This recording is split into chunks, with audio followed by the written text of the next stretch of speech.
دا شاعران کوم شعرونه وایي نو بعضې شاعران چې دي نو هغه ښه تجربه کار دي، خو د هغې شعرونه چې دي نو چې کوم د علم عروض هغه بحرونه دي په هغې باندې یو ښکلې غزل به شروع کړي او په منځ کې به هغه دغه مات کړي. نو د دې دپاره چې کوم هغه آزاد نظمونه نه دي، هغه منظم نظمونه دي، نو د هغې دپاره د حمزه بابا د غزل یو دغه دی، ما په دې 5 legends پویټري کې په انګریزۍ کې هغه دغه کړی دی چې د پښتو د غزل د معیار دپاره تا چې سبا وکړو سبا نه راځي، راشي په هر چا خو په ما نه راځي، تا چې سبا وکړو سبا نه راځي، یولس شو، یولس چاپې شو، راشي په هر چا خو په ما نه راځي، یولس. چې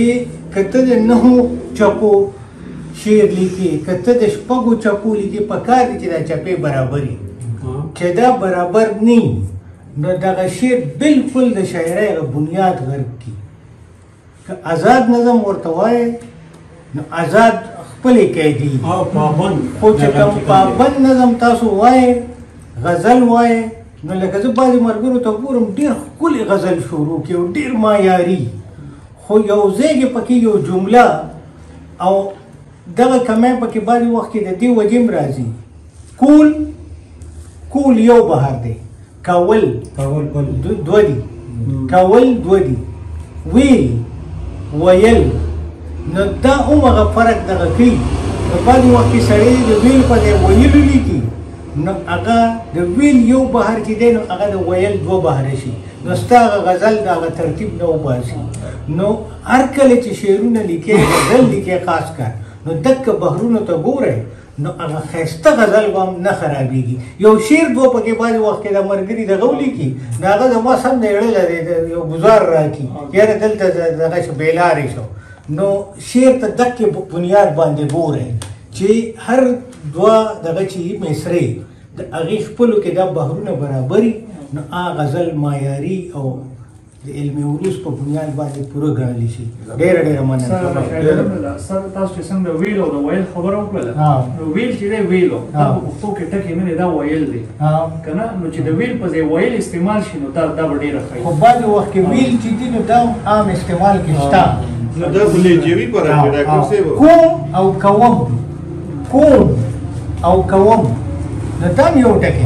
ویلو کې په بعضې علاقو کې کوم ویلی شي، بعضې وخت کې کوم ویلی شي،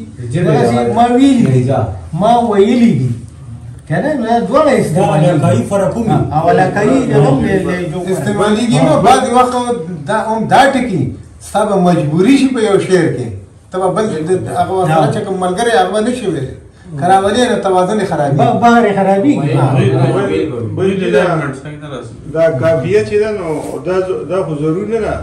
چې لفظ او د هغې حرفونو تعداد ویلو کې په وینا سره هغه بل لفظ سره چې برابر وي نو هم ټیک ده. بلکل د حمزه بابا شته داسې پوره غزل شته. ګورو د مقصدیت او د فن د دې دقه فرق دی. د مقصدیت شاعران چې دي نو هغې بعضې وخت کې فن قربان کړی دی، آرټ چې کوم دی که نه فن هغه یې قربان کړی دی خو مقصدیت یې نه دی بایللی. بعضې وخت کې چې دی اعظم صاحب چې دی نو هغه د فني غزل د هغه د پایې شاعر نشته، خو مقصدیت د رومانټیسزم نه علاوه د اعظم صاحب په غزل کې بل سیسټم نه رومانټیسزم دی پکې، خو فني اعتبار سره د هغه د پایې غزل نشته. خو چې مقصدیت کم دی نو هغه د اجمل بابا غزل دی، مقصدیت هلته ښکاري، د حمزه بابا غزل دی مقصدیت هلته دی کنه نو او خو بعضې شاعران دومره لوی پلاسپران دي لکه غني خان که هغه بعضې وخت کې بحر قربان کړی دی خو د هغه شعر مقصدیت دومره اوچت دی چې هغه کمی نه ښکاري حالانکې شاعري چې ده هغه تھرو آوټ چې ده نو هغه برابر ده هغې کې کمی نشته خو که چېرته بعضې وخت کې داسې یو ټکی دغه کړی دی کم او زیات کړی دی خو هغه کم او زیات نه ښکاري ځکه د هغې معیار دومره اوچت و چې هغه شاعرانه ښکلا یې نه ده کمپرومایز کړي په هغې سمجوته نه ده شوې هغه یې ساتلې ده خو کشران چې دا شعرونه لیکي نو اول په بنیاد باندې دقې باندې برابر پکار دي چې د علم عروض په بنیاد باندې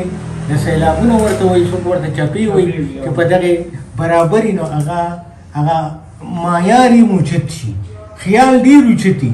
خو د دغه یو بحر د وجې هغه ضایع شي هغه بیا شعر نه ښکاري